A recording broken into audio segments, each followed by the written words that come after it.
숙제하는 자리라는 사실을 깊이 깨닫고 내 몫에 태인 십자가를 지고 가는 저희들 되게 하여 주시옵소서. 예수님 이름으로 기도합니다. 아멘.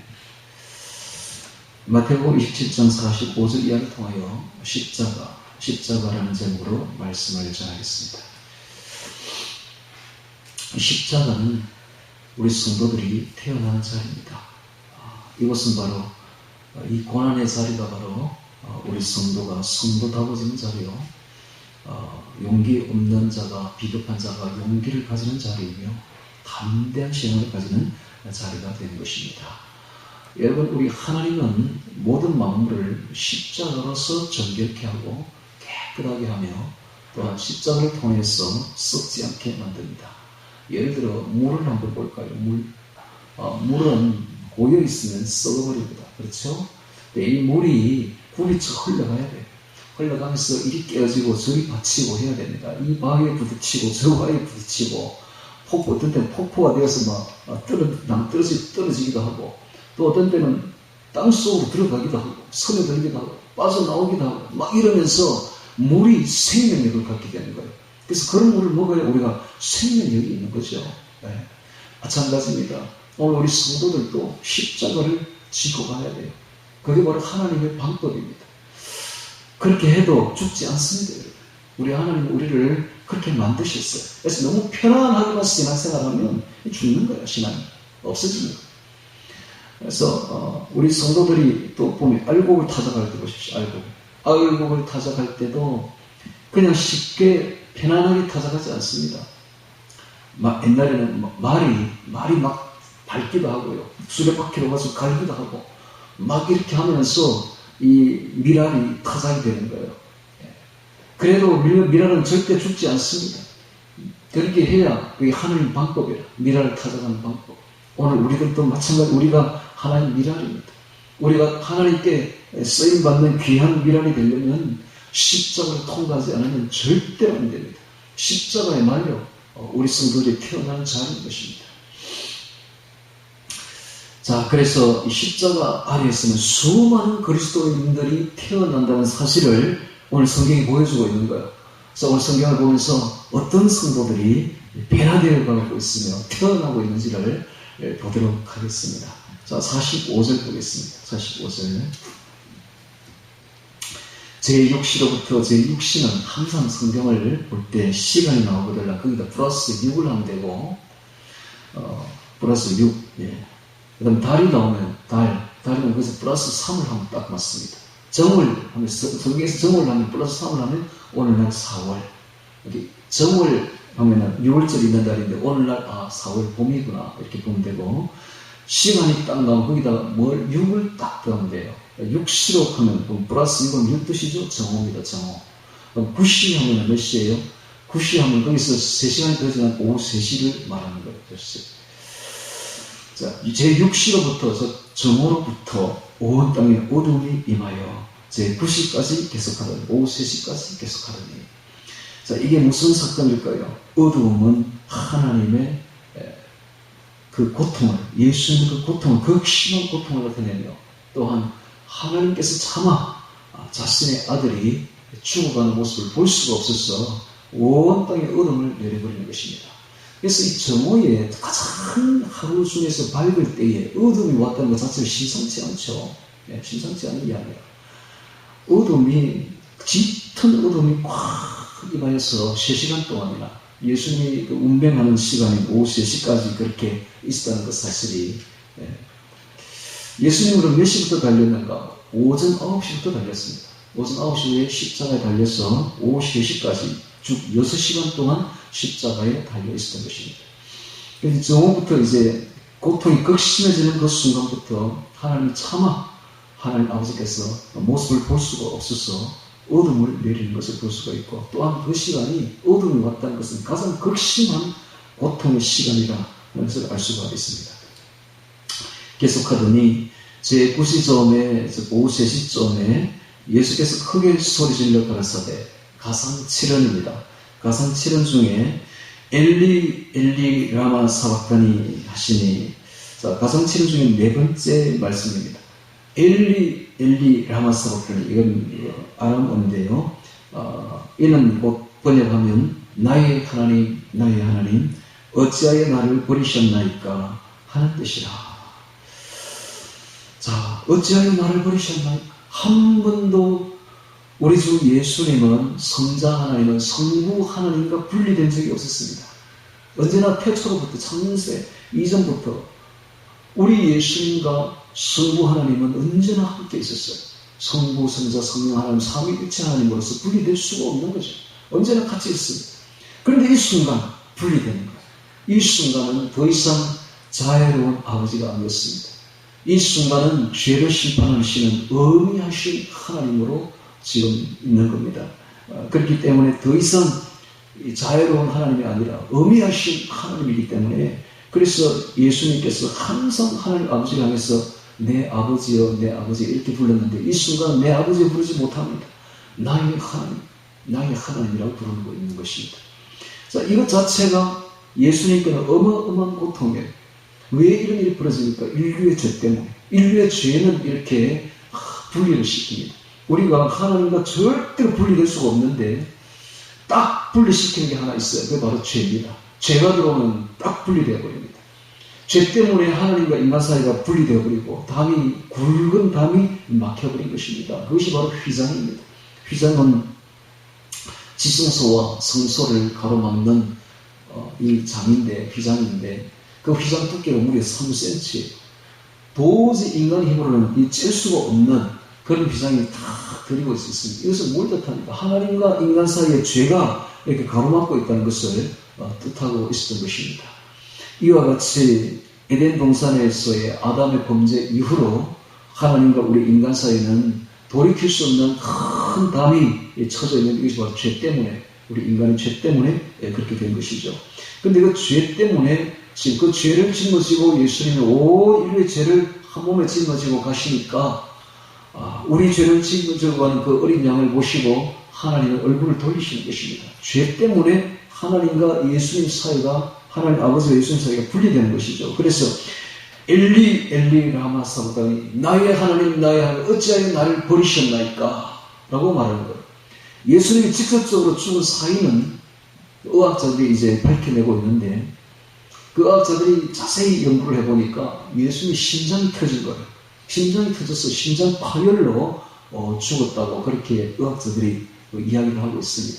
그럼 예수님이 십자가에 못 박혀서 죽은 이유가 드러나는데 바로 심장 파열이에요. 이 심장은 왜 파열됐을까요? 이 극심한 고통과 함께 더 큰 것이 정신적인 고통이었어요. 하나님 아버지가 분리되는, 도저히 분리되는, 있을 수 없는 일이 자신에게 일어난 겁니다. 그래서 극심한 그 고통과 함께 하나님 아버지와 분리된 정신적인 고통, 그리고 온 인류의 죄를 한 몸에 짊어지는 그 죄에 대한 고통, 그 고통으로 인해서, 정신적인 고통으로 인해서 심장이 터진 거예요. 쉽게 말하면 애가 터진 거지, 애가. 부모가 자식이 얘를 먹이니까 애가 터진 거예요. 애가 터져서, 그냥 심장이 터져서 죽은 거예요. 그러니까는 예수님이 다리를 꺾지 않았던 것입니다. 보통 십자가에서 죽을 때는 다리를 이렇게 망치로 쳐서 뼈를 꺾습니다. 그러면 더 이상 힘을 집행할 수가 없기 때문에 숨을 쉬지 못해가 축 처져가지고 그렇게 십자가에 달린 사람들이 죽는데, 예수님께 다리를 꺾고 와서 보니까 이미 죽은 거예요. 심장 파열로 죽은 거예요. 이것은 우리에게 무엇을 뜻하고 있습니까? 예수님께서 얼마나 정신적으로 고통을 당했는지를 보여주고 있으며, 이 심장이 터져 죽을 정도로, 애가 터져 죽을 정도로 그렇게 온 인류의 죄가 그분으로 하여금 애가 타게 만들었던 것입니다. 자, 그것 때문에 예수님이 돌아가신 거예요. 엘리 엘리 라마 사박다니, 여기서 우리가 알 수 있지 않습니까? 나의 하나님, 나의 하나님, 어찌하여 나를 버리셨나요? 한 번도 하나님 아버지께서 예수님 버린 적이 없는데 인류의 죄 때문에 예수님이 버림당하는 이런 고통을 당했던 것입니다. 어찌하여 나를 버리셨나이까 하는 뜻이라. 여러분, 우리도 마찬가지. 우리도 가장 큰 고통이 무엇입니까, 여러분? 예수님을 믿는 우리들, 하나님의 자녀가 된 우리들에게 있어서 가장 큰 고통은 하나님 우리를 버리는 겁니다. 그 이상의 고통은 없는 겁니다. 여러분, 하나님이 우리를 버린다면 그 이상의 고통이 어디 있겠습니까? 그게 가장 큰 고통이에요. 다윗이 가장 눈물 흘리고 울었던 것도 바로 그것 때문입니다. 하나님 나를 버리시지 마옵소서. 성령께서 나와 함께 하시고 성령을 새롭게 하시고 나를 버리지 마옵소서. 이렇게 하면서 그가 우리아의 아내를 범하고 난 뒤에 그 죄로 나단의 선지자의 책망을 받았을 때 그가 정말로 눈물을 베개에 젖도록, 베개가 눈물이 젖도록 울면서 했던 그 이야기 한 가지는 하나님 나를 버리지 마옵소서 이겁니다. 이게 바로 성도들이죠. 이게 영적으로 가장 큰 문제거든 이게. 그래서 하나님도 예수님께서도 어찌하여 나를 버리셨나이까 라고 부르짖고 있습니다. 이것이 네 번째 가상치름이죠. 자, 그래서 거기 있었던 자 중 어떤 이들이 듣고 가로되 이 사람이 엘리야를 부른다. 엘리야의 강림을 고대하던 시절이었습니다. 그래서 일반적으로 사람들이 엘리야가 올 것이다. 엘리야는 사실 이미 왔는데 세례 요한으로 그들은 아직까지 엘리야를 기다리고 있습니다. 그래서 엘리야를 부른다 하고 그 중에 한 사람이 곧 달려가서 해융을 가지고 해융은 스폰지처럼 생긴 바다 동물의 뼈대에 엉성엉성한 병마개로도 쓰이기도 한다고 합니다. 이런 것을 가지고 신포도주는 로마 군인들이 마시던 일상적인 음료라고 합니다. 마취제 역할도 감당했다고 합니다. 신포도주를 머금게 하여 갈대에 깨어 마시거늘 그 남은 사람들이 가로되 가만두어라 엘리야가 와서 저를 구원하나 보자 하더라. 이것은 가망 없는 이야기를 다시 살아날 것을 보자 하는 이야기는 조롱입니다. 조롱하고 있는 거예요. 엘리야가 와서 저를 구원하나 보자 하더라. 예수께서 다시 크게 소리 지르시고 영원히 떠나시다. 이것이 예수께서 크게 소리 지르시고 마지막으로 예수님이 했던 말은 다 이루었다. 테테나스타이. 다 이루었다. 다 이루었다는 것은 이제 우리 인간의 모든 구원을 다 이루었다라는 뜻입니다. 다 이루었다. 하시고 영원히 떠나시다. 이에 성소휘장이 위로부터 아래까지 찢어져 둘이 되고 땅이 진동하며 바위가 터지고 무덤들이 열리며 작은 성도의 몸이 많이 일어나되 예수의 부활 후에 저희가 무덤에서 나와서 거룩한 성에 들어가 많은 사람에게 보이니라. 자, 예수님이 돌아가시는 순간에 여러 가지 사건들이 벌어집니다. 첫 번째는 성소 휘장이 위로부터 아래까지 찢어져서 둘이 됩니다. 이것은 그동안 아까도 이야기했지만 예수님의 십자가 사역으로 하나님과 인간 사이가 죄로 인해서 단절되어 있다가 예수님의 십자가 사건으로 다시 회복된다는 이야기입니다. 즉 막힌 담이 걸린 거예요. 하나님과 우리 사이에 막아놓았던 그 담이 걸린 겁니다. 예수님의 십자가 사건으로 하나님과 우리 사이가 이제 하나가 되는 것입니다. 회복되는 것이죠. 관계 회복입니다. 전에는 관계 단절이었는데 제1의 아담이 왔을 때는 관계 단절이었는데 제2의 아담인 예수님이 오셔서 십자가를 지시니까 그 십자가 죽음으로 인해서 관계 회복이 된 것입니다. 그래서 이제부터는 우리가 하나님과 관계 회복이 된 상태입니다. 예수님의 십자가를 믿는 순간 예수님 때문에 우리가 관계 회복이 된 것이죠. 그래서 우리가 하나님 앞에 의젓하게 서게 되는 것입니다. 의젓하게 습니다. 한번 볼까요? 찬송가 539장 찾습니다. 539장. 찬송가 539장. 이 몸의 소망은 뭐인가? 4절에 보면 바라던 천국 올라가 하늘 전에 배울 때 구주의 의를 힘입어 의엿이 앞에 서리라. 의엿이가 무슨 뜻인지 찾아봤어. 보니까 당당하고 떳떳하게, 이렇게 당당하고 떳떳하게. 오늘 우리가 어떻게 하나님 전에 올라가서 하나님 아버지 앞에 당당하고 떳떳하게 설 수가 있습니까?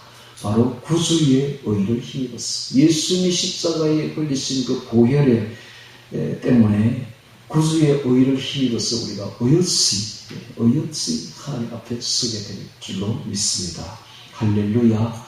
그렇지 않으면 우리 같은 죄인들이 어떻게 하나님 앞에 설 수가 있겠습니까? 하나님은 죄가 들 그만큼도 없으시고 죄를 용납치 않으시는 그 순결하신 거룩하신 하나님 앞에 우리 같은 죄인들이 어떻게 설 수가 있겠습니까? 그런데 설 수 있는 것이 열렸는데 바로 예수님 때문에 예수님의 구주의 의를 힘입어서 우리가 이제 천국에 올라가서 하나님 전에 이르러서 하나님 앞에 어여시 당당하고 떳떳하게 설 수가 있게 된 것입니다. 할렐루야! 이 얼마나 감사한 일입니까? 정말 예수님 없이는 우리가 있을 수 없는 일이 우리에게 벌어진 것입니다. 할렐루야! 우리가 죄가 많지만 예수님의 보혈을 덮어서 죄 없다 인정하시고 예수님 때문에 예수님의 의를 힘입어서 우리가 하나님 앞에 서게 된 것입니다. 이것이 바로 성소 휘장이 위로부터 아래로 쫙 찢어져서 이제는 막힌 담이 흐려지고 하나님과 우리가 관계 회복이 되는 사건이죠. 자, 두 번째 사건을 보도록 하겠습니다. 두 번째는 땅이 진동하면 지진입니다. 지진. 괴변이 발생하고 있습니다. 지진이 일어나고 있습니다. 큰 지진. 이 지진은 왜 일어나는가? 그 뒤에 있는 바위가 터지게 하려고 지진이 일어난 거예요. 바위가 왜 터졌느냐? 아까 지난번에도 제가 이야기했습니다만은 바위가 터진 이유는 바위가 갈라진 거예요. 바위가 갈라지면서 예수님이 십자가에서 흘린 그 피가 그 바위 틈으로 섬에 들어갑니다. 섬에 들어가서 그 밑에 6m 아래에 있는 바로 그 법궤, 예레미야 동굴에 감추어졌던 예레미야가 바벨론 침공 시에 법궤를 살짝 자기가 아는 동굴에 자기가 옛날에 갇혀 있었던 그 동굴 속으로 들어갑니다. 가지고 들어가요. 왜냐하면 법궤 빼앗기면 안 되니까. 바벨론 군사가 지금 쳐들어오고 있었으니까. 그래서 자기가 전에 갇혀 있었던 그 동굴 속으로 집어넣어버리는 거예요. 그래서 아무도 몰래 밀봉시켜버립니다. 그래서 아무도 모른 채 예수님 이때까지 아무도 모른 채 그 동굴 속에 있었던 것이 바로 법궤였어요. 그런데 그 위에서 6m 상부에서 있었던 예수님의 그 피가 지진으로 바위가 갈라지면서 그 틈 사이로 내려오게 됩니다. 그리고 그 바로 밑에 있던 법궤 위에 있는 속죄소에 속죄소에 뚝 떨어지는 거예요. 자, 이것을 누가 발견했는가? 바로 론 와이어트. 여러분 나중에 인터넷에 찾아보면 압니다. 론 와이어트라는 미국의 한 그 성도가 있었는데 이 사람은 아마추어 고고학자입니다. 고고학자가 아니에요. 아마추어예요. 그런데 그 하나님의 은혜를 입어서 그동안 자기가 벌었던 모든 재산을 다 정리해서 그 일에, 하나님의 그 고고학 일에 헌신하게 돼요. 그래서 이 론 와이어트가 많은 그 성과를 냈는데 가장 특이한 것이 신의 산을 찾은 거예요. 신의 산을. 그 다음 론 와이어트 이전에는 전부 다 이집트에 있는 신의 산인 줄 알았거든요. 그런데 론 와이어트가 알아보니까 그게 아니고 사우디아라비아에 있는 라오즈 산이 바로 진짜 신의 산임을 밝혀낸 거예요. 그리고 거기서 많은 유적들을 발견한 거예요. 그 홍해 바다에서 수레바퀴라든지 애국 병사들에게 수레바퀴라든지 그 다음에 그 라오즈 산자락에 있는 수많은 이스라엘 민족이 기부했던 흔적들을 찾아낸 거예요. 그래서 그가 지금까지 성경이 역사가 잘못되었다. 고고학이 잘못되었다. 진짜 홍해는 여기다 하면서 그걸 밝혀낸 거예요. 이 사람이 또 소돔과 고모라 유적도 밝혀냅니다. 소돔과 고모라의 그 유적을 확실하게 밝혀내고 또 노아의 방주도 밝혀냅니다. 이런 성과를 거둔 사람이 최정점으로 가장 큰 갈목할 만한 성과를 낸 게 바로 그 이스라엘 정부의 허락을 받아서 예레미야 동굴 속으로 들어가게 된 거예요. 예레미야 동굴 속에 들어갔더니 속죄소 위에 피가 흔적이 있는데 그 위를 보니까 바로 그 위에 바위에도 피 흔적이 있는 거예요. 그때 하나님이 음성을 들려주기를 그 피를 채취해 가라. 그 피를 가져가라는 거예요. 그래서 그 피를 채취를 합니다. 피를 채취를 해서 나와서 그 피를 검사소에 의뢰를 했더니 바로 그 정부에서 운영하는 그 검사소에서 검사를 해봤더니 놀라운 일이 벌어졌는데 보통 오래된 피는 한 2000년이 지났으니까 오래됐죠. 오래된 피는 이거 죽어가지고 이 검사를 할 수가 없대요. 그런데 이 피는 검사를 할 수가 있는 거예요. 살아있는 거예요. 그리고 검사를 해봤더니 유전자가 염색체가 발견이 되는데 보통 인간의 염색체가 46개입니다. 근데 딱 절반인 23개와 1개 Y 염색체, 여성 그 어머니 마리아에서 나온 염색체 23개하고 남자가 되려면은 Y 염색체가 들어가야 되거든요. Y 염색체 1개, 그래서 총 24개가 발견되는 거예요. 그래서 이것이 깜짝 놀라는 이야기죠. 어떻게 24개로 가지고 사람이 될 수가 있는가?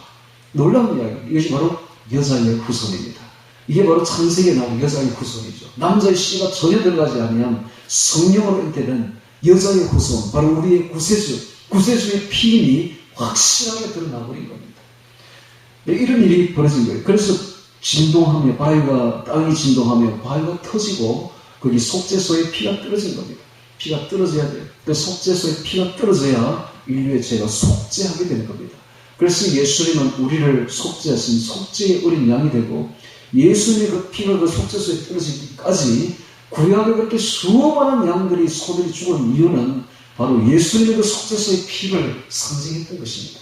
그로써 모든 제사가 종결되고 완결되어 버린 것입니다. 이제는 더 이상 제사를 드릴 필요가 없게 된 것입니다. 예수님의 십자가 제사로 모든 구약의 제사가 완성되어 버린 것이죠. 그래서 땅이 진동하고 바위가 터진 것입니다. 바위가 터지고 그 다음에 두 번째 사건을 보겠습니다. 무덤이 열리며 우리나라 무덤하고 틀립니다. 이스라엘의 무덤은 우리나라처럼 땅을 파서 사람을 묻고 그 위에 이렇게 봉분으로 이렇게 알처럼 이렇게 하는 게 아니에요. 우리나라가 사람이 죽으면 이렇게 땅속에 묻고 봉분을 이렇게 하는 이유는 진짜 놀라운 이야기입니다. 이것은 이 새가 알에서 깨어나듯이 앞으로 죽은 이 사람이 부활할 것을 기대하고 이렇게 알처럼 이렇게 만든 거예요. 모든 게 우리는 알로 통합니다. 우리 민족은. 그래서 큰 하나님도 하늘을 하나님, 큰 알에 한님이라 하나님을 한알림으로부터 시작됐거든요. 그래서 하나님을 알이라고 한대요. 알. 그 알이랑 한 것도 알이랑 하나님이랑 이런 뜻입니다. 알이랑 하나님이랑 알이랑. 이와 같이 우리 민족은 굉장히 귀한 민족인데 중요한 것은 이스라엘의 무덤은 우리처럼 그렇게 하지 않는다는 소리죠. 이스라엘 무덤은 바위 속에 바위 속에 동굴을 팝니다. 그리고 그 속에다가 무덤을 시체를 두요. 흙에 묻는 게 아니라 그냥 둔다고. 그리고는 그 바위 문을 이렇게 큰 바위로 막아 놓습니다. 이게 이스라엘 방식의 무덤 형태예요. 그런데 이 지진이 나면서 무덤 문이 막 열리는 거예요. 무덤 문이 다른 데로 막 이동되어 버린 거예요. 그렇게 이제 그 무덤 문이 활짝 열리게 된 것이죠. 왜 무덤들이 열리며 하는 말이 바로 그 말입니다. 무덤들이 열리며. 작은 성도의 몸이 많이 일어나되 죽은 성도입니다. 죽어 있었던 지체들이 살아서 일어납니다. 성도의 부활을 예표하고 있습니다. 바로 예수님의 십자가는 우리로 하여금 앞으로 부활시킬 것을 예표적으로 보여주고 있는 겁니다. 예수님의 십자가와 부활 때문에 예수님을 믿는 우리가 살아날 것을 예표적으로 보여주는 사건이 지금 일어나고 있습니다. 성도의 몸이 많이 일어나되 예수의 부활 후에, 예수의 부활 전에는 일어나지 않습니다. 예수의 부활 후에 저희가 무덤에서 나왔어. 그러니까 부활의 첫 열매는 예수님이에요. 예수의 부활 후에 저희가 무덤에서 나와서 거룩한 성에 들어가 많은 사람에게 보인다. 왜 예루살렘 성은 거룩한 성이라고 했을까? 여기도 큰 뜻이 있습니다. 왜 예루살렘 성에 들어가 많은 사람이 보인다 이렇게 기록하지 아니하고 거룩한 성에 들어가 많은 사람에게 보인다 이렇게 기록했을까요? 이것은 이 거룩한 성은 앞으로 있을 새 예루살렘 성, 즉 하늘의 거룩한 성을 뜻하는 것입니다. 예표적으로 보여주는 것이죠. 그래서 앞으로 우리가 예수님 때문에 부활해서 저 하늘나라의 새 예루살렘, 저 거룩한 성에 들어가서 영원히 살게 될 것을 예표적으로 보여주는 사건입니다. 확실히 예수님의 십자가 부활은 우리로 하여금 부활시키는 것입니다. 큰 영향력을 미치는 것이죠. 그래서 예수님의 십자가 부활이 우리에게 얼마만큼 큰 변화를 주며 얼마나 큰 영향을 주는지를 지금 보여주고 있는 사건들이 막 터지고 있습니다. 다음 또 사건을 보겠습니다. 이번에는 백부장을 보겠습니다. 백부장과 및 함께 예수를 지키던 자들이 당시에 로마 군사들은 십자가형을 처할 때에 백부장과 함께 4명이 한조가 되어서 그 일을 했다고 합니다. 그런데 당시에 예수님을 처형했던 십자가를 담당했던 백부장의 이름이 페트로니우스예요. 페트로니우스. 근데 이 페트로니우스는 이때에 이 모든 사건과 지진과 어둠과 그리고 이 모든 사건들을 보면서 그가 뭐라고 말합니까? 자, 봅시다. 백부장과 및 함께 예수를 지켰던 자들이 지진과 그 뒤에는 일들을 보고 심히 두려워하여 가로되 이는 진실로 하나님의 아들이었도다 하고 고백합니다. 아니, 그들이 예수는 십자가 조항전까지 형에 처한 사람들입니다. 그런데 그들이 이구동성으로 하는 말이 이는 진실로 하나님의 아들이었도다. 많은 종교 지도자들이 지금 예수님의 십자가를 보고 비웃고 조롱하고 모욕하고 희롱했는데도 불구하고 정작 십자가를 처형했던 본인들은 이는 진실로 하나님의 아들이었도다 라고 고백하는 거예요. 그 이후에 이 페트로니우스는 신앙을 가지게 됩니다. 굳건한 믿음을 가지게 되고 갑바도기아에 가서 갑바도기아라는 지방에 가서 순교까지 하는 그런 훌륭한 신앙인이 됩니다. 그는 갑바도기아에서 나중에 순교해요. 그래서 믿음이 없던 이방인들을 변화시킨 것도 십자가입니다. 십자가는 오늘 우리에게 믿음이 없는 사람을 믿음을 갖게 하고 순교까지 할 수 있는 굳건한 신앙인으로 만드는 것이 바로 십자가입니다. 보통 사람이 믿음을 가지게 되면 편안함인 건 하나님이 구원시킨 게 아니에요. 아주 예수를 믿고 나니까 너무 좋더라, 편안하더라 이러면 이건 믿은 게 아니에요. 진짜 예수를 딱 믿었다면 그때부터 엄청난 십자가가 밀려오는데 심장이 터질 것 같은 그런 고통이, 신적 고통이 다가오게 되어 있습니다. 주변 사람들이 가만 안 놔둬요. 사람들이 막 완전히 가시가 되어 찌르기 시작하는데 그런 고통을 당해야 돼요. 그게 십자가예요. 그런 고통을 내게 태인 십자가입니다. 가족이 가만두지 않아도야 죽이려고 달라들 거예요. 사람의 원수가 자기 집안 식구로다 하는 말이 딱 생겨나는 거예요. 그때부터 내 주변에 있는 모든 사람들이 이를 악물고 나를 죽이려고 달라든다니까. 그런데 그런 걸 통과해야 돼. 그 십자가. 그런 걸 통과해야만이 내 신앙이 진짜 신앙을 자라나는 거예요. 예수님은 그런 방법을 꼭 택한다고. 이게 바로 십자가입니다. 예수님만 십자가를 진 게 아니라 그 이후로 예수님 이후로 진짜 예수님을 따르는 성도들은 전부 다 십자가를 집니다. 나의 태인 십자가 있어요. 그 십자가를 견디내요. 그러면서 새롭게 되고 거듭나는 신앙으로 살아나는 거예요. 오늘날 교회들이 큰 교회당을 짓고 화려한 교회당을 짓고 편안하게 앉아가지고 예를 드리고 편안하게 어떻게든 인간적으로 편안하게 한다는 것은 잘못된 거예요. 그래가지고는 절대로 성도답게 자라나지 않습니다. 십자가를 져야 돼요. 고통을 당해야 돼요. 시련을 겪어야 돼요. 눈물이 있어야 돼요. 눈물과 고통과 시련과 인내 속에서 우리가 거듭나게 되는 거고 생명력을 갖게 되는 것이지 그게 하나님의 방법입니다. 십자가 아니면 절대로 거듭나지 않습니다. 저도 얼마나 많은 십자가를 겪은지 모릅니다. 예수를 믿고 날 때. 그러면서 제 신앙이 굳건해지고 새롭게 되고 흔들림 없는 신앙으로 자라나게 된 거죠. 평안했으면 절대 안 됩니다. 평안을 추구하면 안 됩니다. 성도는 평안하면 안 됩니다. 평안을 추구해서는 안 돼요. 죽을 고비를 넘겨 그래도 안 죽습니다. 여러분. 하나님 우리를 그렇게 만들었어요. 곡식은 밟아도 괜찮아요. 그래 안 깨집니다. 절대로. 그렇게 하면서 곡식이 탈곡되는 거예요. 물은 바위에 부딪히고 폭포에서 떨어지고 땅속으로 스며들어도 괜찮아요. 그러면서 생명력을 갖게 되는 거예요. 금은 불에 태워요. 점검은 불에 태워서야 불로 연단을 받아야 점검이 되는 것이지. 그래도 괜찮아요. 그래도 금 없어지는 거 아니에요.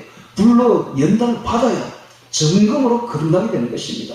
진주조개를 보세요. 진주조개.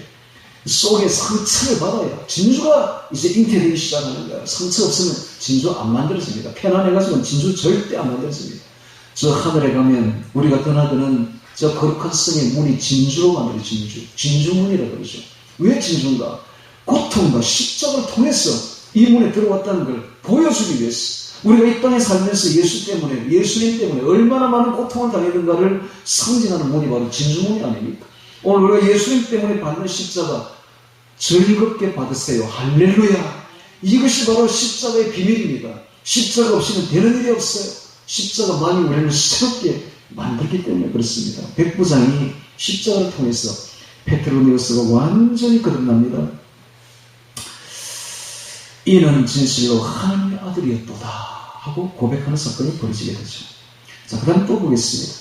예수를 섬기며 갈릴리에서부터 쫓아온 많은 여자가 거기 있어 멀리서 바라보고 있으니 그 중에 막달라 마리아와 또 야고보 요셉의 어머니 마리아와 막달라 마리아가 나오고 있으며 그 다음에 야고보와 요셉의 어머니 마리아가 나오고 있는데 그 다음에 또 세베대의 아들의 어머니도 있다. 이 세베대의 아들의 어머니는 세베대의 아들의 어머니는 바로 예수님의 어머니 마리아의 동생이 바로 세베대의 아들의 어머니죠.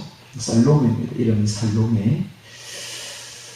그 다음에 야고보와 요셉의 어머니 마리아가 나오는데 이 사람도 예수님의 친척인 바로 글로바, 나중에 보면 부활할 때에 두 제자가 내려가다가 부활하신 예수님을 만나게 되는데 그 중에 하나가 글로바죠. 글로바의 아내입니다. 글로바의 아내. 자, 그 다음에 막달라 마리아가 나오는데 이 막달라 마리아에 대해서는 오해가 참 많은데 사람들이 이 막달라 마리아는 7 귀신을 들렸는데 예수님과 7 귀신을 쫓아내준 여인이에요. 그 뒤에 이 막달라 마리아는 자신의 재산으로 예수님을 섬깁니다. 많은 재산으로 예수님을 섬깁니다. 여러분, 여자가 재산이 많을 옛날 고대에서 재산이 많다는 것은 나이가 엄청 들었다는 거야. 그렇지 않습니까? 젊은 여자가 어떻게 재산을 많이 가질 수가 있겠습니까? 그럴 수는 없는 거예요. 요즘도 그렇잖아요. 젊은 애들이 무슨 재산이 있습니까? 나이가 어느 정도 들어야 재산이 심겨지는 거지. 그러니까는 이 재산으로 예수님을 섬겼다는 이 막달라 마리아는 7 귀신 든 여자가 있고 예수님이 7 귀신을 쫓아내면서 은혜를 받아가지고 자기의 재산으로 예수님을 섬겼다는 것은 나이가 아주 많이 들은 여자예요. 어느 정도 든 여자죠. 그런데 세간에서는 이 막달라 마리아를 예수님이 가늠하던 현장에서 지켜준 그 여자다 이래가지고 이상한 소문을 퍼뜨리고 있는데 그게 전혀 아닙니다. 전혀 아니고 이 막달라 마리아 재산이 많은 예수님을 제물로 많이 헌신하고 섬겼던 나이가 많은 여자였다라는 사실입니다. 그런데 이 여자들이 왜 여기까지 와 있는가라는 사실입니다. 이 갈릴리에서부터 쫓아왔거든. 이 사람들이. 당시 여자들은 오늘날과 달리 여성들의 지위라는 게 없습니다. 거의 노예와 똑같아요. 그냥 숫자에도 치지 않아요. 여자들은 아예. 아이와 여자들은 아예 숫자도 안 들어가. 여기 남자만 5,000명이었더라. 남자만 4,000명이 이렇게 하잖아. 여자는 숫자도 안 내는 거야. 이거.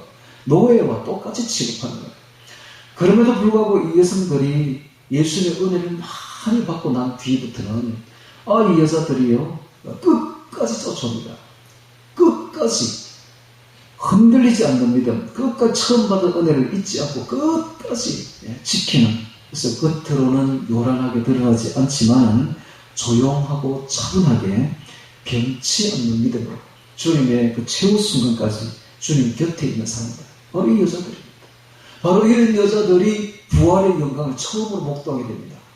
오늘 우리도 마찬가지예요. 겉으로는 드러나지 않고 요란하지 않지만은 숨어있는, 그러나 변치 않는 신앙으로, 변치 않는 믿음으로 끝까지 예수님을 따르는 사람들, 이런 사람들에게 영광이 있을지어다. 할렐루야. 바로 그렇습니다. 이런 사람들이 부활의 영광을 목도하게 되는 것입니다.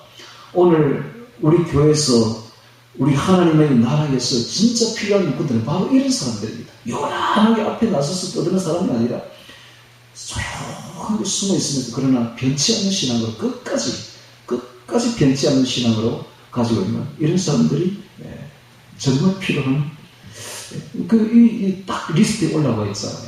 예수님의 부활의 영광을 처음으로 목도한 사람들 있더라. 자, 57절에 보겠습니다. 이번에는 진짜 변화된 사람을 보도록 하겠습니다. 57절. 저물었을 때는 오후 4시나 5시경 정도, 예수님이 죽은 지 1시간 내지 2시간 정도 되었을 때에 아리마대라는 지방이 있는데 거기 부자이자 72명의 산헤드린 공회 의원입니다. 부자이자 권세를 가진 관원인 부자 요셉이라는 사람이 왔으니 그도 예수의 제자라. 그래서 그가 숨어있는 예수님의 제자였습니다. 숨은 제자죠. 그도 예수의 제자라. 빌라도에게 가서 예수의 시체를 달라 하니 이 빌라도가 내어주라 분부하거늘 이 사건입니다. 자, 지금 이 산헤드린 공회 의원들이, 종교 지도자들이 이 요셉의 예수님을 죽였지 않습니까? 예수님을 죽였거든요, 지금. 그런데 이 산헤드린 공회 의원 중에 하나인 이 사람이 와서 예수의 시체를 달라 해서 예수님을 장사하게 되면 어떻게 일이 벌어지겠습니까? 이건 뭐 100% 볼 것 없이 공회 의원에서 탈락입니다. 즉 자기의 권세와 명예를 잃는 사건이 벌어지게 되죠. 뿐만 아닙니다. 당시의 사건이 어땠습니까? 얼마나 험악했습니까? 그러므로 이 아리마대 사람 요셉은 생명까지 죽습니다. 이제 목숨까지 이제 박탈당하는 거야. 생명이 날아가는 거야. 재산도 날아가는 거야. 그러니까 이번에 이 사건 하나로 요셉은 모든 걸 잃게 됩니다. 세상적으로는 공회의원에서 박탈되지, 재물도 날아가지, 재산도 날아가지, 권세도 날아가지, 심지어는 자기 목숨까지 위태롭다. 날아갑니다. 목숨까지 위태롭다. 이런 위험한 일을 왜 하겠습니까? 이런 사람이 나타나는 거예요. 요셉이 나타났습니다. 그래서 당당하게 나가서 이런 이야기를 합니다. 그럼 이전에는 요셉이 보이지 않습니다. 이전에는 이 사건, 십자가 사건 전에는 요셉의 이름이 아예 보이지 않아요. 그런데 이때에 나타나는 거예요. 니고데모도 나타납니다. 니고데모도 72명의 그 산헤드린 공회 의원 중에 한 사람인데, 그도 잠잠히 있다가 이때 나타나서 예수님과 요셉과 함께 예수님의 시체를 방부제 처리를 하고, 방부 처리를 하고, 향품을 몇 건 사와서 이렇게 예수님이 바르는 모습을 볼 수가 있습니다. 이 두 사람은 이제 공회에서 박탈되는 거예요. 그리고 그들은 쫓겨날 뿐만 아니라 목숨까지 위태로운 일입니다. 그럼에도 불구하고 그들이 나타나서 이 일을 합니다. 왜? 십자가가 이들을 변화시키기 때문에. 십자가는 정말 용기 없는 우유부단한 사람을 용기 있는 결단성 있는 사람으로 변화시킵니다. 할렐루야. 그렇습니다. 용기 없는 우유부단한 사람이 십자가를 통과하게 되면 결단성 있는 용기 있는 자로 바뀌는 것입니다. 제가 그랬습니다. 제가 얼마나 용기 없는 사람인지 모릅니다. 제가 얼마나 우유부단한 사람인지 몰라요. 제가 얼마나 나온 말 잘 듣는 사람인지 몰라요. 그런데 십자가를 통해서, 예수님을 통해서 결단성 있는 용기 있는 자로 바뀌게 된 것입니다. 여러분, 바로 이 아리마대 사람 요셉에 오십시오. 그가 생명 내걸고 목숨 내걸고 이런 일을 하는 걸 보십시오. 십자가 이렇게 바꾸는 겁니다. 오늘 십자가가 사람을 이렇게 바꾸는 거예요. 새롭게 되는 거예요. 결단성 있는 용기 있는 자로 바뀌는 거예요. 전에는 싸움할 줄 모르는 사람이 이제는 영적 싸움을 하는 전사로 바뀌는 겁니다. 할렐루야. 그렇습니다. 싸움하는 전사로 바뀌는 겁니다. 우리가 죽는 그날까지 우리는 싸움해야 돼요. 싸워서 이겨야 되는 겁니다. 이번에 제가 참 신기한 일을 경험했는데요. 아침에 새벽에 일어나서 이제 밖에 나가서 암송을 하고 좀 춥더라고요. 집에 돌아와서 하는데 불을 켤 수가 없어가지고 불을 켜면 자는 사람들 다 일어나니까 TV를 켰어요. TV를 켜고 소리를 없앴죠. 녹음을 시킨 거지. 이렇게 이제 TV가 노란 색깔로 막 바뀌고 있습니다. 바뀌고 있는데 눈을 감고 암송을 하는데 암송이 안 돼. 뭔 일이야? 암송이 안 돼. 아니 TV 소리 없앴잖아. 그럼 암송이 돼야 되는데 이게 암송이 안 되는 거야.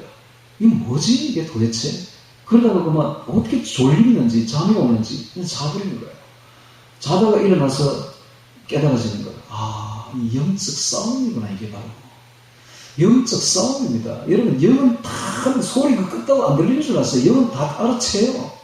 그런 세상 소리가 막 들리고 있으니까 이 영이 암송이 안 되는 거예요. 그래서 이 암송은, 성경 암송은 대단한 영적 전쟁입니다, 여러분. 세상 소리와 하나님의 소리와의 전쟁이에요. 하나님의 소리를 지금 암송하려고 하는데 세상 소리를 켜놓고 됩니까? 안 되는 거예요. 세상 소리는 우리에게서 하나님의 소리를 앗아가려고 난리를 하고 있는데, 여러분, 요즘에 이 지금 전 세계적인 추세가 뭔지를 보십시오. 스마트폰, 인터넷, 유튜브, 이런 모든 것들이 다 뭘 하고 있죠? 우리 속에 들어와서 세상 소리를 꽉 채우려고 하고 있다는 거예요. 단 한 시간도 여유를 안 주려고 그래요. 조금도 여유를 안 주고 세상 소리를 꽉 채워요. 이들이 바로 영적 전쟁을 하고 있는 겁니다, 여러분. 세상 소리는 아무 짝에 쓸모없는 썩어질 것들입니다. 여러분, 그게 나중에 영원히 남아있을 것 같아요? 모든 것은 세상 소리는 다 썩어질 것들입니다. 오직 하나, 성경 말씀과 찬송만이 영원히 남습니다. 할렐루야. 성경과 찬송 외에는 다 썩어질 것들이야. 그것들은 우리를 채우려고 새 난리를 하고 있다니까. 이게 바로 영적 전쟁이야. 영적 전쟁. 내가 그걸 깨달았어요. 이게 바로 영적 전쟁이구나. 그래서 여러분들 세상 소리 딱 단절하시기 바랍니다. 하나님 말씀으로 채우세요. 성경 말씀으로 채우시고 찬송으로 채우세요. 할렐루야. 성경과 찬송 외에는 남아있는 게 없어. 근데 이걸 마귀가 너무 잘 알거든. 그래서 성도들에게서 성경을 빼앗기 위해서 개역 성경을 만들었는데 놀랍게도 4,000군데나 바꿔봤어. 4,000군데. 그럼 이건 성경이 아닙니다. 소설책이지.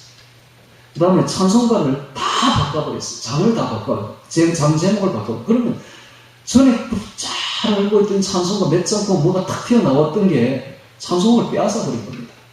성경도 빼앗고 성도들의 찬송도 빼앗고 이게 바로 그들이 한 짓들입니다. 여러분 그거 정확하게 봐야 돼요. 영적 눈으로. 그래서 저는 찬송가 안 바꿉니다. 그리고 성경도 안 바꿉니다. 옛날에 우리 신도들이 쓰던 그대로입니다. 우리 교회는. 할렐루야. 우리 같은 교회가 없어요. 찾아보세요. 우리 교회 같은 교회가 있는가? 아무도 없어. 참 놀라운 이야기라. 다 바뀌어서 바보같이 다 바꿨어. 그걸 왜 바꿉니까 그게? 목회자가 영적 눈을 떠서 지금 봐야 돼요. 무슨 일이 벌어지고 있는지를 4,000군데를 바꾸면 그게 무슨 성경입니까? 그게 소설책이지 그게. 그 아무런 가치가 없는 거예요. 아니 왜 이렇게 성령 충만한 성경을 왜 바꿉니까? 왜? 그걸 못 알아들으면 찾아보면 되지. 어여식 하는 말 찾아보면 되지. 뜨뜻하고 당당하게 그런 뜻이구나. 배워가면서 배우면 되지. 성경을 편안하게 읽을 생각하지 마세요. 성경은 성경입니다. 어려워도 그대로 받아들여야 돼. 배우면 되지. 배우면. 자, 이렇게 영적 전쟁입니다. 영적 전쟁에서 우리가 이기는 방법은 십자가입니다. 할렐루야. 이 백부장이 페트로니우스가 이렇게 변화되고 아리마대 사람 요셉이 십자가에서 변화되어서 우유부단한 사람이 용기 있는 결단성 있는 사람으로 바뀌게 되고 그가 나중에 믿음 없는 이방인이 나중에 갑바도니아에 가서 순교까지 하는 순교자적인 신앙을 가지게 된 것도 다 십자가 때문입니다. 할렐루야. 십자가는 이렇게 사람을 변화시킨 것입니다. 자, 또 보겠습니다. 59절에 보겠습니다. 요셉 시체를 가져다가 정한 세마포로 쌌어. 이 아마포인데 이것이 지금도 토리노 성당에 그대로 보관되어 있고 이 십자가 예수님께서 부활하면서 그 몸에서 빛이 열이 확 나면서 이 아마포를 확 구워버립니다. 그래서 그 구운 상이 그대로 남아있어요. 사진 찍듯이 남아있어요. 그래서 앞뒤로 예수님의 앞면과 뒷면이 확연하게 뿌여져가지고 남아있는데 사진 찍듯이 그거 뭐 예수님의 얼굴이라든지 예수님의 몸이라든지 다 알 수가 있어요. 예수님의 얼굴은 너무 잘생긴 얼굴입니다. 그리고 뿐만 아니라 키는 180cm고 180 다 나와 있어요. 보면 상에 보면 키가 커요. 키가 크고 아주 건장한 남성이고 아주 근육질이고 남성이고 다 보여요. 다 보여. 이게 예수님 부활하시면서 빛이 몸에서 확 나오면서 강력한 열이 나오면서 확 구워버린 거야. 그래서 코처럼 이렇게 높은 데는 많이 뿌이고 좀 낮은 데는 적게 뿌이고 해서 상이 뚜렷하게 선 찍듯이 지금도 남아있습니다.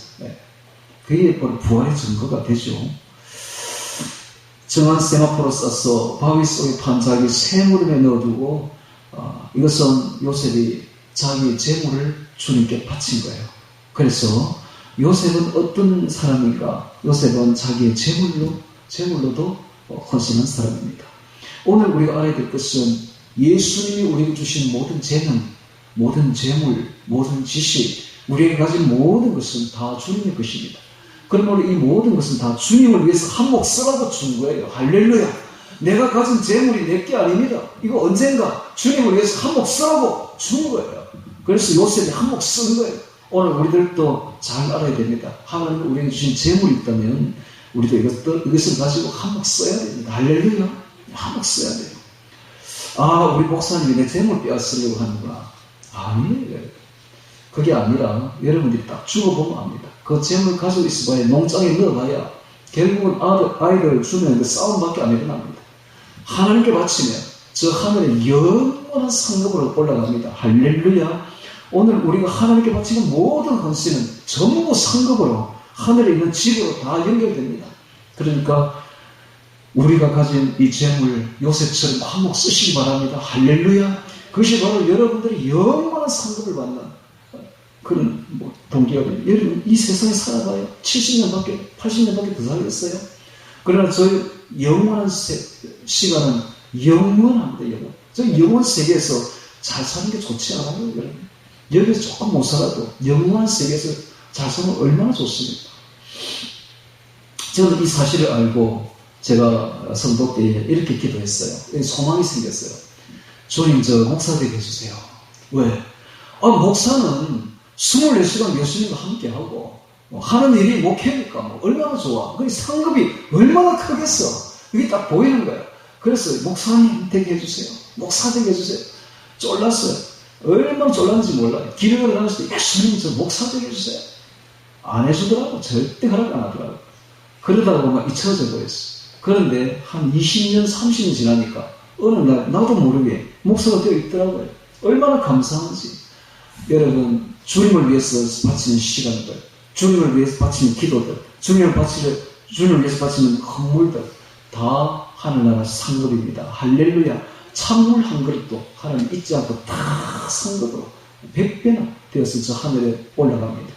아리마대 사람 요셉이 자기 모든 재산을 주님께 바쳤더니 이거 세무는 이거 얼마나 비싸겠어요. 이 큰 재물을 하나님께 아무도 들어가지 않은 그 세무등을 주님을 위해서 선뜻 내어주는 거야. 선뜻 내어줬더니 그의 그 상급이 얼마나 크겠습니까? 요셉을 본받기 바랍니다. 왜 이렇게 요셉이 바뀌었죠? 십자가 아래에서 사람이 이렇게 바뀌는 겁니다. 할렐루야. 십자가를 보면서 그는 완전히 새롭게 됨을 볼 수가 있습니다. 또 보면 이 요셉에 대해서 여기는 안 돼 있네. 다른 성경에 보면 그는 하나님의 나라를 기다리는 사람이라 라는 구절이 되어 있습니다. 다른 성경에 보면 그는 진실로 신앙의 지식이 있었던 사람이에요. 그는 예수님을 보면서 하나님 나라가 임한 것을 보았고 또한 이 십자가 사건이 하나님 나라의 기초가 된다는 사실을 깨달았습니다. 그리고 이 십자가를 통해서 하나님 나라가 임하실 것을 이 땅에 임하실 것이요 앞으로 영원한 하나님 나라가 열릴 것을 그는 내가 보았던 것입니다. 그렇기 때문에 그가 그렇게 용기 있는 행동을 할 수가 있었습니다. 오늘 우리들도 이 십자가야말로 성도가 태어난 자리이며 하나님 나라가 임하는 자리임을 깊이 깨달아야 되는 것입니다. 자, 60절에 보겠습니다. 바위 속에 판 자기 세무덤에 넣어두고 큰 돌을 굴려 무덤 문에 놓고 가니 거기 막달라 마리아와 다른 마리아가 무덤을 향하여 앉았더라. 오늘 여기까지 하겠습니다. 여기까지 하는데 잠시 다른 성경을 한번 찾아보도록 하겠습니다. 창세기 35장 11절 찾습니다. 창세기 35장 11절 찾습니다.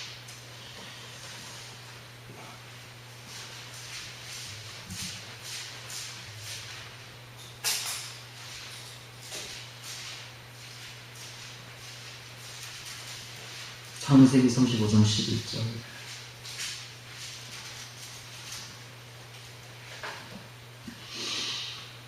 자, 먼저 창세기 35장 11절 보면 이런 말이 있죠. 10절에 보면 그에게 이르시되 내 이름을 야곱이다마는 내 이름을 다시는 야곱이라 부르지 않겠고 이스라엘이 내 이름이 되리라 하시고 그의 이름을 이스라엘이라 부르시고 그에게 이르시되 나는 전능한 하나님이라 생육하며 번성하라 국민과 많은 국민이 내게서 나고 왕들이 내 허리에서 나오리라. 내 허리에서 나오리라. 에렉 야곱. 이 허리라는 말을 그대로 원어에 보면 에렉 야곱입니다. 에렉 야곱. 즉 야곱의 넓적다리라는 뜻이 야곱의 넓적다리. 즉 위골된 환도뼈를 뜻한 위골된 환도뼈. 이 위골된 한독배는 그 앞에 보면 32장에 보면 25절에 보면 25절, 24절 봅니다. 야곱은 홀로 남았더니 32장, 창세기 32장 24절. 야곱은 홀로 남았더니 어떤 사람이 날이 새도록 야곱과 씨름하다가 그 사람이 자기가 야곱을 이기지 못함을 보고 야곱의 한독배를 치매, 이게 바로 에렉 야곱이거든요. 야곱의 한독배를 치매, 야곱의 한독배가 그 사람과 씨름할 때에 위골되었더라 라는 말이 있죠. 그래서 다시 35절 11절 보면 내 허리에서 나오리라. 많은 왕들이 내 허리에서 나오고 내 많은 국민과 많은 국민이 내 허리에서 나오리라. 에렉 야곱, 즉 위골된 한독배에서 나오리라 라는 것입니다. 여러분, 이 야곱이 야복 강가에서 기도하다가 이 넓적다리로 위골됩니다. 위골되면 얼마나 아프겠어요. 뼈가 이게 빠진 거야. 쉽게 말하면 빠지니까 얼마나 아프겠어요. 이게. 그러니까는 이게 아픔을 뜻합니다. 아픔, 고통, 그리고 눈물의 기도가 있었잖아요. 거기에서 야복강에서 눈물의 기도, 아픔, 고통, 이게 바로 시련, 이게 바로 십자가입니다. 십자가. 여기서부터 이 에덴 야곱에서 넓적된 위골된 넓적다리, 위골된 여기부터 한독배로부터 국민과 국민이 나오고 왕과 왕들이 나온다는 거예요. 즉 뭡니까? 이 십자가로부터 많은 후손들이 쏟아져 나온다는 거예요. 즉 신앙의 출발은 바로 여기서부터 시작된다. 인내 없이는 결코 이스라엘이 될 수가 없다. 진정한 이스라엘은 바로 이 십자가로부터 시작된다라는 겁니다. 그러므로 이 십자가야말로 우리 성도가 출발하는 자리입니다. 여기서부터 십자가에서부터 우리 성도가 진짜 이제 시작되는 거예요. 이제 성도의 생활이 시작되는 거예요. 그래서 십자가가 우리의 능력이, 우리의 생명입니다. 십자가 없이는 되는 일이 없어요. 모든 게 다 십자가로부터 시작되는 것입니다. 인내가 없이는, 눈물이 없이는, 고통이 없이는, 시련이 없이는 신앙이 될 수가 없습니다. 아까도 제가 이야기했죠.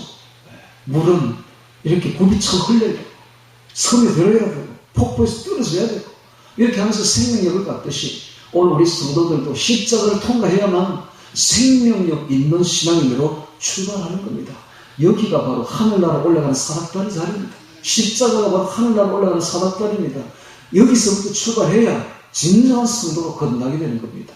그러므로 오늘 우리들도 우리 몫에 태워진 십자가가 있습니다. 우리가 지고 가야 할 십자가가 있는 겁니다. 이 십자가를 감사함으로 받아들이고 십자가를 지고서 인내하며 즐겁게 지고 가기를 바랍니다. 그러면 그 십자가로 하여금 우리가 새롭게 되며 거듭나게 될 줄로 믿습니다. 십자가만이 우리의 능력이며 십자가만이 우리의 생명입니다. 예수님의 십자가를 우리도 같이 지고 나아가는 우리 모두가 되기를 주의 이름으로 축원합니다.